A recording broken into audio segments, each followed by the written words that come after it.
मूर्ति का प्रयोजन है हमारी तरफ, मनुष्य की तरफ आकार हो उसमें, और उस आकार में से कहीं एक द्वार खुलता हो जो निराकार में ले जाता हो। जैसे हमारे घर की खिड़की है, घर की खिड़की तो आकार वाली ही होगी। जब घर ही आकार वाला है तब खिड़की निराकार नहीं हो सकती। लेकिन खिड़की खोलकर जब आकाश में झांकने के लिए कोई जाए तो निराकार में प्रवेश हो जाता है। और अगर मैं किसी को कहूँ कि मैं अपने घर की खिड़की को खोलकर निराकार के दर्शन कर लेता हूँ, और अगर उस आदमी ने कभी खिड़की से झांक कर आकाश को न देखा हो तो वो कहेगा कैसी पागलपन की बात है, इतनी छोटी सी खिड़की से निराकार का दर्शन कैसे होता होगा। इतनी छोटी सी खिड़की से जिसका दर्शन होता होगा वो ज़्यादा से ज़्यादा खिड़की के बराबर ही हो सकता है, उससे बड़ा कैसे होगा। उसकी बात तर्कयुक्त है। अगर उसने खिड़की से झांक कर कभी आकाश नहीं देखा है तो उसको राजी करना कठिन होगा। हम उसे समझा ना पाएंगे कि छोटी सी खिड़की भी निराकार आकाश में खुल सकती है। खिड़की का कोई बंधन उस पर नहीं लगता जिस पर वो खुलती है। ऐसे ही मूर्ति का कोई बंधन अमूर्ति के ऊपर नहीं है। मूर्ति तो सिर्फ द्वार बन जाती है अमूर्त के लिए। इसीलिए जिन लोगों ने भी समझा कि मूर्ति अमूर्त के लिए बाधा है, उन्होंने दुनिया में बड़ी नासमझी पैदा करवाई।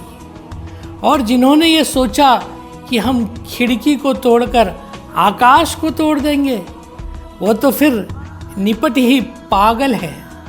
मूर्ति को तोड़कर हम अमूर्त को तोड़ देंगे तो फिर उसके पागलपन का कोई हिसाब नहीं। लेकिन मूर्ति को तोड़ने का ख्याल उठेगा अगर पूजा की कला और कीमिया का पता ना हो। दूसरी बात, पूजा कुछ ऐसी चीज है सब्जेक्टिव, आंतरिक, निजी, कि उसकी कोई अभिव्यक्ति कोई प्रदर्शन नहीं हो सकता। जो भी निजी है इस जगत में और आंतरिक है, उसका कोई प्रदर्शन संभव नहीं है। मेरे हृदय को काटकर देखा जा सकता है तो प्रेम उसमें नहीं मिलेगा, क्रोध भी नहीं मिलेगा, घृणा भी नहीं मिलेगी, क्षमा भी नहीं, करुणा भी नहीं मिलेगी। सिर्फ फेफड़ा मिलेगा,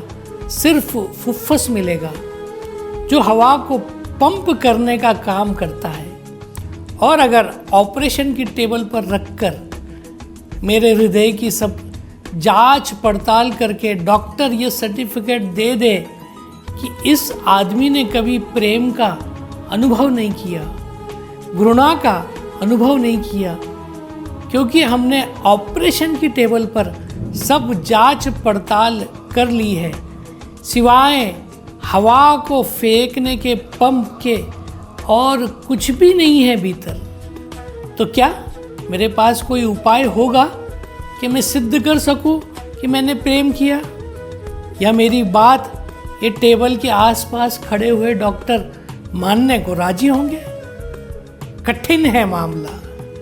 डॉक्टर इतना ही कह सकते हैं कि आपको भ्रम पैदा हुआ होगा। मैं उनसे ये जरूर पूछ सकता हूँ कि आपको कभी प्रेम और घृणा का अनुभव हुआ है? अगर वे तर्कयुक्त है तो वो कहेंगे कि हमें भी इस तरह के भ्रम हुए हैं, श्रम इल्यूजन्स हुए हैं। बाकी टेबल पर जो रखा है वो वास्तविक तथ्य है। यहाँ सिर्फ हवा को फेंकने का फुफ्फस है। भीतर हृदय जैसी कोई चीज नहीं है। आंख का ऑपरेशन करके सारा उपाय कर लिया जाए तो भी इसका कोई पता नहीं चलता कि भीतर सपने देखे गए होंगे।